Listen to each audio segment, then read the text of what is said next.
नमस्कार, अनएडिटेड के एक और एपिसोड में आपका स्वागत है। मेरा नाम है ईशा भंडारी और मेरे साथ है मेरे वरिष्ठ सहयोगी वरुण शर्मा। 2026 में भारतीय जनता पार्टी ने कई ऐसे बड़े और दिग्गज नेताओं का नाम को टिकट दिया है जो यूडीएफ और एलडीएफ को छोड़ करके भारतीय जनता पार्टी में आए हैं। अब इससे ये भारतीय जनता पार्टी की रणनीति और मकसद साफ हो जाता है कि केरल में खुद को तीसरे विकल्प के तौर पर मजबूत करना। अगर इन बड़े नामों में से 3 नामों की अगर हम बात करें, जैसे पद्मजा वेणुगोपाल, सीसी मुकुंदन और तीसरे हैं पीसी जॉर्ज, तो वरुण, अगर हम 7 नेता की बात करें जो एलडीएफ, यूडीएफ, कांग्रेस और ये सब को छोड़ करके भारतीय जनता पार्टी का दामन जिन्होंने पकड़ा है, तो कौन से हैं वो नेता और क्या ये नेता अपनी पुरानी पहचान को नए राजनीतिक मंच पर भुना पाएंगे? शुक्रिया ईशा, बहुत बहुत आपका।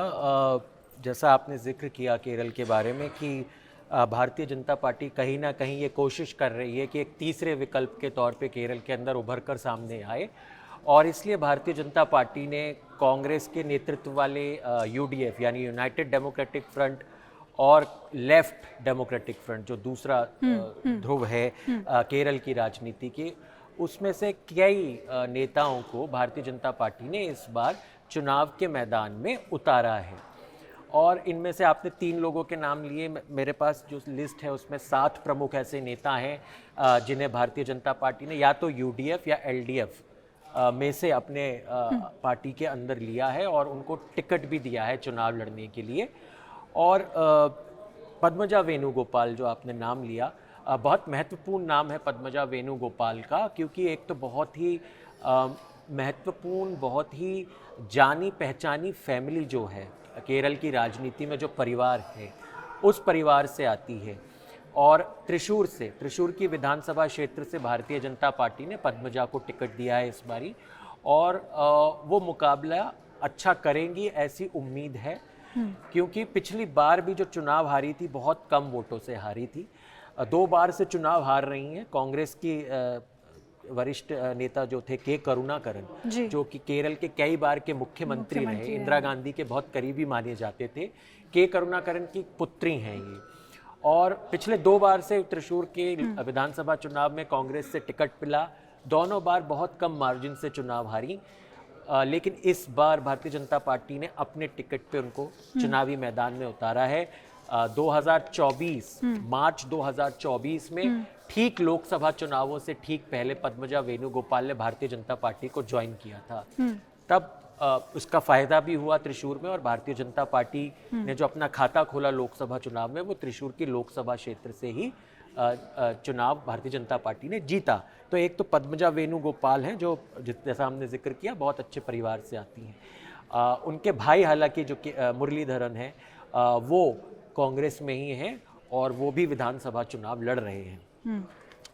अब दूसरी बात आपने की सीसी मुकुंदन की। सीसी मुकुंदन जो हैं वो CPI, communist party of India, left democratic front से इनका नाता रहा है, और 2021 में सीसी मुकुंदन जो थे उन्होंने नट्टिका से चुनाव जीता था। नट्टिका ये त्रिशूर के अंदर ही आती है। त्रिशूर की जो लोकसभा का क्षेत्र है, त्रिशूर के लोकसभा क्षेत्र के अंदर एक नट्टिका विधानसभा क्षेत्र है, वहाँ पर सीसी मुकुंदन को भारतीय जनता पार्टी ने चुनाव के मैदान में उतारा है।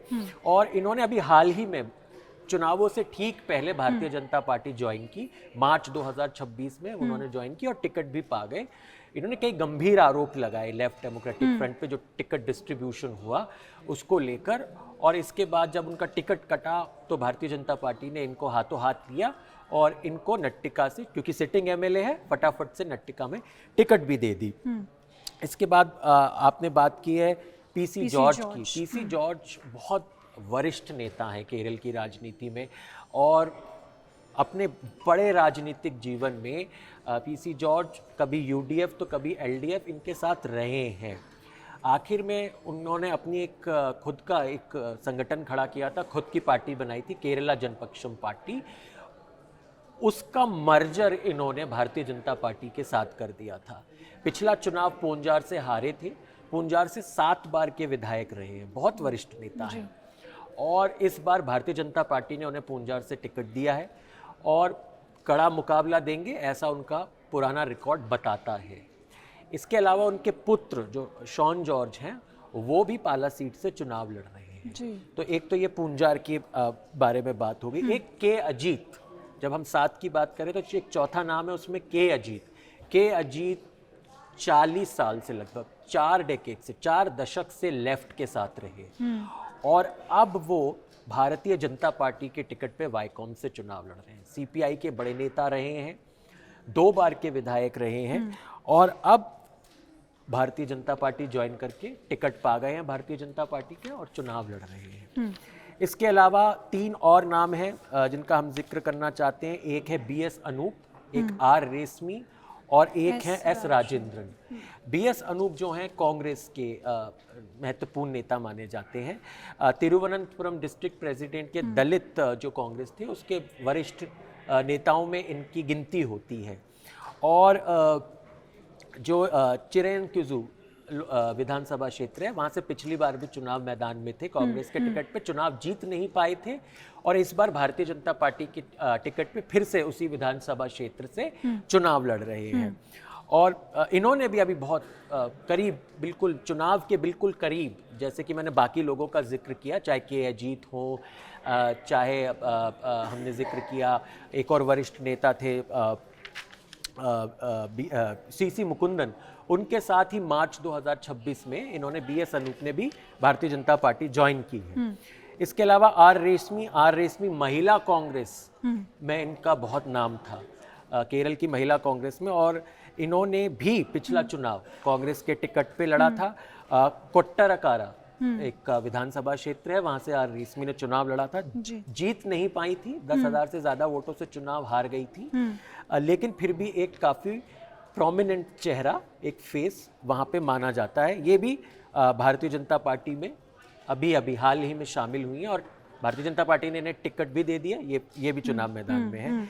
इसके अलावा एस राजेंद्रन सीपीआईएम के वरिष्ठ नेता हैं, 3 बार के विधायक रहे हैं एस राजेंद्रन। 2006, 2011, 2016 3 लगातार विधानसभा चुनाव इन्होंने देवीकुलम से जीते और अब ये भी भारतीय जनता पार्टी में शामिल हो गए हैं। इनके ऊपर गंभीर आरोप लगाए थे लेफ्ट ने बोला था कि 2021 में जब इनको टिकट नहीं मिला देवीकुलम से तो इन्होंने पूरी मेहनत की लेफ्ट के कैंडिडेट को वहां हराने की, यानी एक तरीके से सैबोटैज का आरोप लगाया और अब ये भी भारतीय जनता पार्टी के टिकट पर इस बार 2026 के विधानसभा चुनावों में देवीकुलम से मैदान में।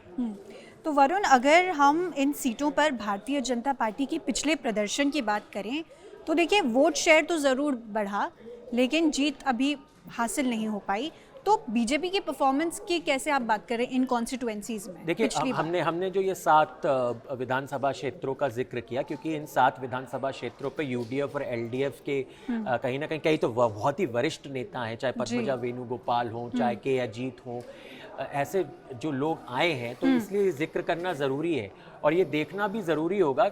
इसमें थोड़ा सा एक तरीके से 2 चीज़ें हैं इनमें भी, कि एक तो पर्सनल जो उनका इन्फ्लुएंस है, जो जिस तरीके से पीसी जॉर्ज का जैसे जिक्र किया, पद्मजा वेणुगोपाल का जैसे जिक्र किया, के अजीत, ये इनका एक पर्सनल इन्फ्लुएंस भी अपने अपने विधानसभा क्षेत्रों में होगा या माना जाता है कि है। Correct. और इसके अलावा भारतीय जनता पार्टी आज तक कैसा इन विधानसभा क्षेत्रों में प्रदर्शन करती आई है उसके ऊपर भी नजर रखने की जरूरत है। तो अगर हम शुरुआत करें त्रिशूर से, पद्मजा वेणुगोपाल वहां जैसे कि चुनावी मैदान में है, अगर हम पिछले 3 विधानसभा क्षेत्रों की 3 विधानसभा चुनावों की बात करें तो भारतीय जनता पार्टी ने 2011 में सिर्फ 5.94% वोट त्रिशूर की विधानसभा क्षेत्र में भारतीय जनता पार्टी को मिला था, 6,000 से कुछ ज्यादा वोट मिले थे। लेकिन 2016 के चुनाव में, ये 2016 का चुनाव वही है जब भारतीय जनता पार्टी ने पहली बार केरल विधानसभा में प्रवेश किया था, निमोम से चुनाव जीतकर और राजगोपाल विधानसभा में गए थे और 30% से ज्यादा वोट शेयर के साथ। हाँ उस समय ये इधर 20% के करीब वोट था। ये 2016 की बात बता रहा हूँ। और 2021 के चुनाव में 31.30% यानी 40,000 से ज्यादा वोट भारतीय जनता पार्टी को त्रिशूर में मिले और इसका इसलिए ये मिले क्योंकि सुरेश गोपी मैदान में थे। जी बिल्कुल। पद्मजा वेणुगोपाल दूसरे नंबर पे आई थी और बहुत कम मार्जिन से 946 वोटों से वो चुनाव हार गई थी। बालचंद्रन, जो पी बालचंद्रन थे लेफ्ट के, वो चुनाव जीते थे। लेकिन सुरेश गोपी जो कि त्रिशूर से 2024 के लोकसभा चुनावों में 74,000 से ज्यादा वोटों से जीतकर लोकसभा पहुंचे, भारतीय जनता पार्टी के पहले सांसद बने केरल से और मंत्री भी बने मोदी सरकार में, वो चुनाव लड़े थे 2021 का और वो उन्होंने काफी अच्छे वोट यहाँ पर पाए थे। तो लग रहा है कि त्रिशूर में भारतीय जनता पार्टी अच्छी चुनौती दे सकती है। दूसरी बात करेंगे नट्टिका की, जहां से सीसी मुकुंदन चुनाव मैदान में है। जैसा कि जिक्र किया, लेफ्ट के वरिष्ठ नेता रहे हैं, सिटिंग एमएलए रहे हैं, टिकट नहीं मिला तो नट्टिका से विधानसभा चुनाव लड़ रहे हैं। ये नट्टिका की विधानसभा जो है क्षेत्र, यहाँ से भारतीय जनता पार्टी 2011 में 8.67% वोट मिले थे। कुल 11,000 से ज़्यादा वोट यहाँ पर मिले थे। तो अच्छा प्रदर्शन नहीं कहा जा सकता, डबल डिजिट में थी भारतीय जनता पार्टी 2011 में। और 2011 में वैसे भी भारतीय जनता पार्टी को पूरे केरल में केवल 6% से ज़्यादा वोट ही मिले थे। इसके अलावा फिर भारतीय जनता पार्टी ने 2016 में यहाँ से अपने सहयोगी दल भारत धर्म जन सेना BDJS को चुनावी मैदान में उतारा और BDJS ने यहाँ पे 33,000 से ज़्यादा वोट प्राप्त किए। 22% से ज़्यादा वोट शेयर BDJS का हो गया। और लगभग 2021 में भी लगभग 22% और 33-34 हजार वोट ही भारत धर्म जन सेना के कैंडिडेट को यहाँ पर मिले। हाँ। और सीसी मुकुंदन जो पिछली बार CPI में थे, वो यहाँ से 28,000 से ज़्यादा वोटों से जीते थे। तो एक ये सीट भी हो सकती है जहाँ से भारतीय जनता पार्टी का यानी NDA का जो चुनावी गणित है, जो चुनाव में उनको वोट मिले 22% 23% के करीब, प्लस इसमें शायद सप्लीमेंट करें और या कह सकते कॉम्प्लीमेंट करें, जुड़ जाए सीसी मुकुंदन का जो पर्सनल टच है, जो उनका पर्सनल इन्फ्लुएंस है। इसके अलावा वाईकॉम की सीट भारतीय जनता पार्टी के लिए कभी भी अच्छी सीट नहीं मानी गई है। वाईकॉम की सीट में भारतीय जनता पार्टी को 4,500 से ज्यादा वोट 2011 में मिले, जो कि सिर्फ 4% से भी कम मत प्रतिशत उनको मिला था। फिर इन्होंने वही स्ट्रेटजी अपनाई, भारत धर्म जन सेना के लिए 2016 में सीट छोड़ दी और भारत धर्म जन सेना ने वहाँ पे कुछ वोट शेयर का इजाफा किया। भारत धर्म जन सेना को यहाँ पर 23% वोट मिले, 30,000 के ऊपर उनको वोट मिला था वहाँ पे। और फिर भारत धर्म जन सेना ने 2021 में भी यहाँ पे चुनाव लड़ा, वोट प्रतिशत गिर गया, 11-12 हज़ार पे पार्टी आ गई और लगभग 9.3% वोट इनको मिले। जो सी के उषा थे CPI के, वो यहाँ से 29,000 वोटों से जीते थे। तो जो अजीत जो रहे हैं यहाँ पे के अजीत, वो बहुत महत्वपूर्ण भूमिका यहाँ पर भी भारतीय जनता पार्टी के लिए निभा सकते हैं, क्योंकि 2 बार के वो यहाँ से MLA रहे हैं। इसके बाद हमने जिक्र करेंगे चिरेन किजू का। चिरेन किजू से जैसा कि हमने जिक्र किया कि इस बार 2011 में किसी को फील्ड नहीं किया था, किसी को फील्ड नहीं किया। BS अनूप इस बार चुनावी मैदान में है। यहाँ से 2011 में जैसा आपने कहा किसी को फील्ड नहीं किया, लेकिन जब 2016 में चुनाव लड़ा तो 14% से ज़्यादा वोट मिले, 19,000 से कुछ ज़्यादा वोट मिले थे। उसके बाद रनर अप की पोजीशन पे, जिसे कहते हैं 21 में द BJP जो थी 30,000 से ज़्यादा वोट यहाँ पर लेकर आई, 21% से ज़्यादा वोट मिले भारतीय जनता पार्टी को।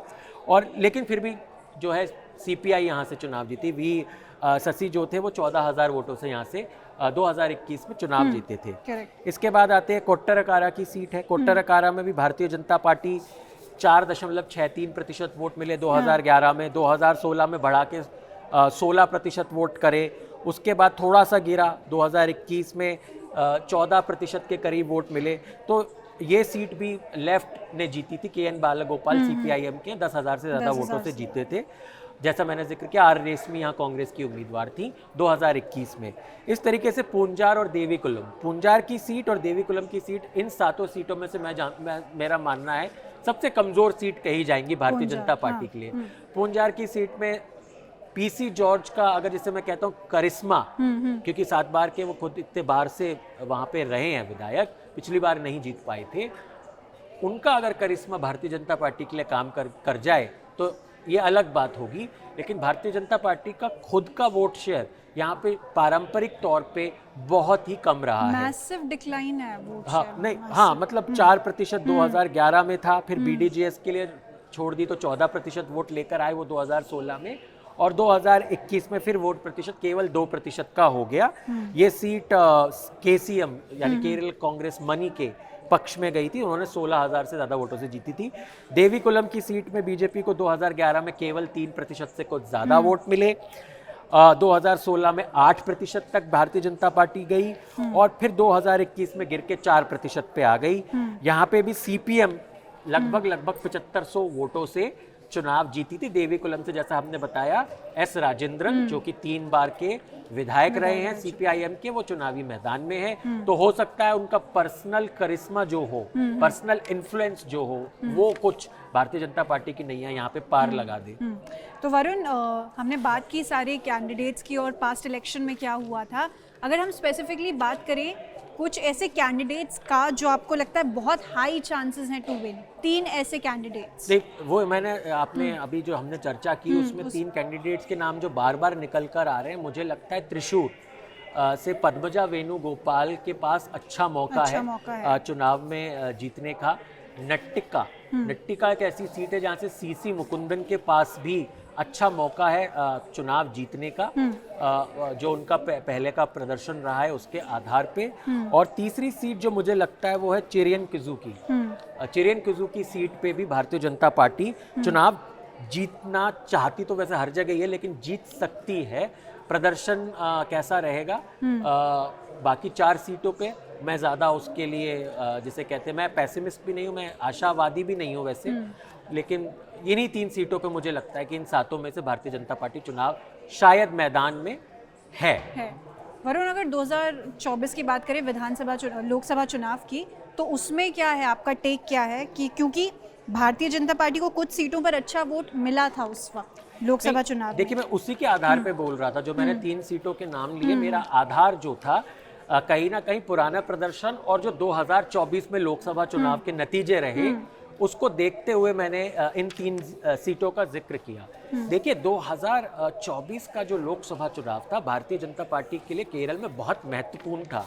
ना केवल भारतीय जनता पार्टी ने वहां पहली बार अपना खाता खोला था लोकसभा में, बल्कि भारतीय जनता पार्टी 11 विधानसभा क्षेत्रों में पहली बार भारतीय जनता पार्टी 11 विधानसभा क्षेत्रों में बढ़त पर थी। इनमें से 6 विधानसभा क्षेत्र जो थे वो त्रिशूर के अंदर थे। त्रिशूर की जो लोकसभा सीट है, 3 जो थे वो तिरुवनंतपुरम, जहां से राजीव चंद्रशेखर ने शशि थरूर का मुकाबला किया था पिछली बार, वहां पर थे। और अतिंगल की जो सीट थी वहां पर भी भारतीय जनता पार्टी ने बढ़त बनाई थी।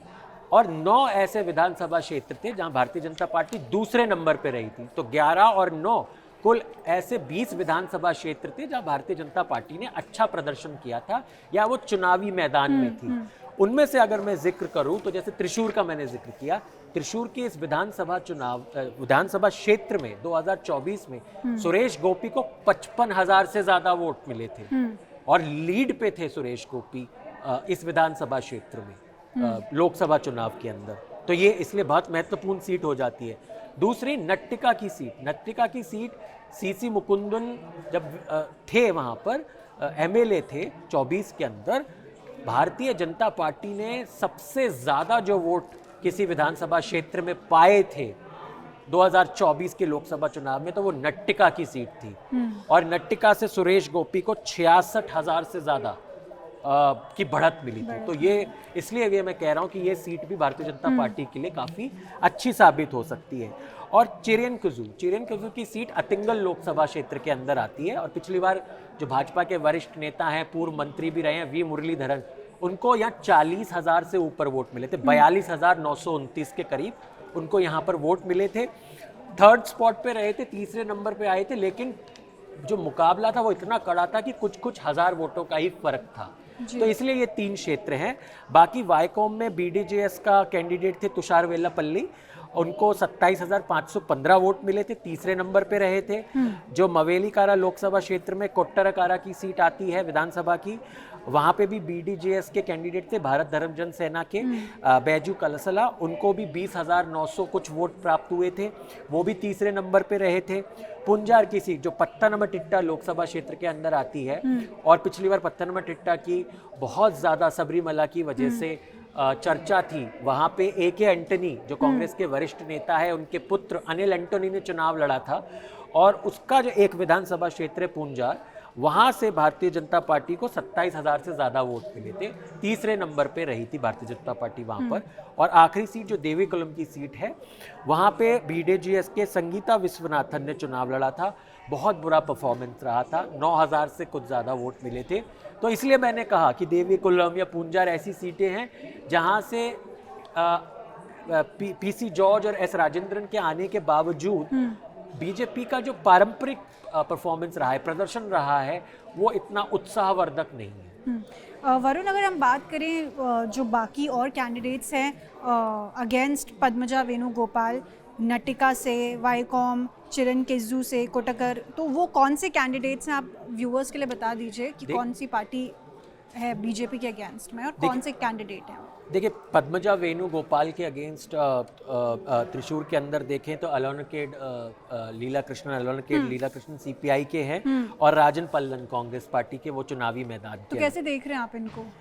देखिए, कड़ी टक्कर देंगे। जैसा है ये त्रिशूर, ऐसी देखो, जैसे मैंने जिक्र भी किया, पिछला चुनाव 946 वोटों से हारी थी, तो कड़ी टक्कर होने की यहाँ पर भी पूरी संभावना है।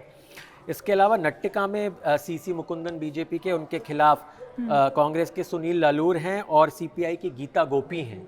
तो यहाँ पर भी क्योंकि बीजेपी को काफ़ी आशा है इस सीट से, मैंने आपको बताया भी 66,000 से ज़्यादा वोट लोकसभा चुनावों के अंदर मिले थे, और CC मुकुंदन का अगर उसमें पर्सनल करिश्मा भी मिल जाए तो बीजेपी उम्मीद कर रही है कि ये सीट वो निकाल सकती है। लेकिन मुकाबला यहाँ भी कड़ा होने की पूरी संभावना है। इसके अलावा वाईकॉम से K अजीत के खिलाफ प्रदीप हैं CPI के, और K बिनिमोन हैं कांग्रेस के। चिरेन किजू से BS अनूप जो बीजेपी में आ गए हैं, उनके खिलाफ कांग्रेस के राम्या हरिदास, बड़ा नाम है, चुनावी मैदान में हैं, और मनोज एदामना CPI के, वो भी चुनाव मैदान में हैं। कोट्टरकारा से R रेशमी के अगेंस्ट आयशा पोट्टी कांग्रेस की, और KN बालगोपाल CPIM के चुनावी मैदान में है। जबकि पूंजार से PC जॉर्ज का मुकाबला जो है वो कांग्रेस के MJ सेबेस्टियन और सेबेस्टियन कुलथुंकल, जो केरला कांग्रेस मनी से चुनाव मैदान में। केरला कांग्रेस मनी सालों तक UDF में रही, लेकिन अब LDF में है, तो यहाँ मुकाबला बहुत कड़ा देखने को मिल सकता है। इस सीट पे सबकी नज़र रहने वाली है वैसे, इसकी PC जॉर्ज की वजह से भी, और जो ये केरला कांग्रेस का जो ये मुकाबला यहाँ पे होने वाला है वो। और देवीकुलम में S राजेंद्रन का मुकाबला CPIM के A राजा और कांग्रेस के F राजा के साथ है। यहाँ पे कहीं ना कहीं तीनों राजा ही चुनाव मैदान में हैं देवीकुलम में। तो ये इस तरीके से ये सातों सीटें हैं जहाँ पर ये उम्मीदवार एक दूसरे का मुकाबला कर रहे हैं। तो वरुण, कुल मिलाकर केरला का चुनाव इस बार सिर्फ पार्टी बनाम पार्टी नहीं होगा, बल्कि नेताओं की विश्वसनीयता, पुराने नेटवर्क और नई राजनीतिक पहचान की परीक्षा बन जाएगा। तो अब देखना होगा मई 4 को कि क्या नतीजे आते हैं और किस तरीके से ये चेहरे भारतीय जनता पार्टी के लिए केरला में काम आते हैं। तब तक के लिए आप देखते रहिएगा अनएडिटेड। धन्यवाद।